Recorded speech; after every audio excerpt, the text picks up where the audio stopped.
আজ আরও একবার আমরা গণতন্ত্রের অধিকার প্রদর্শনের দোরগোড়ায়। ভোট এলে আমাদের মনে করিয়ে দেওয়া হয় ভোট দেওয়াটা কতটা জরুরি। আদতে সেই আমরা কিন্তু একটা সংখ্যা মাত্র প্রত্যেকের কাছে। এই আলেখ্যে আমার একটি কবিতা পাঠ করার ইচ্ছে হলো।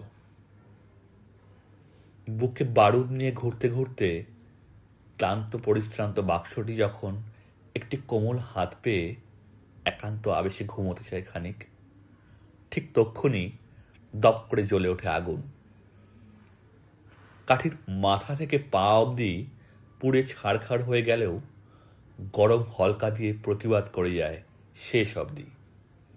সেই সব কাঠির জন্যে কোনো গল্প থাকে না, থাকে না গালভরা বিপ্লবী কোনো নাম।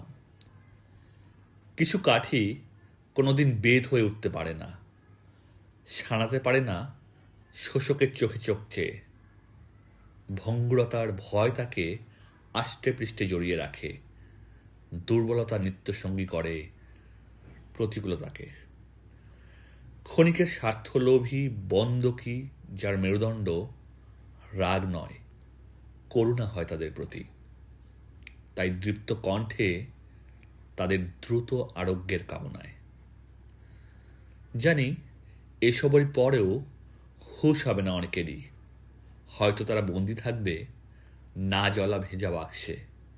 মনে রেখো, কবিতার কাঠই কিন্তু তাদের এফোর ওফোরে বিদ্ধ করে যাবে অবিরত। এমনি করেই একের পর এক প্রতিবাদী কাঠি আজ আর একলা নেই, থাকতে চায় না কেউই আর কোনো হাত বাঁধা পাশ পকেটে।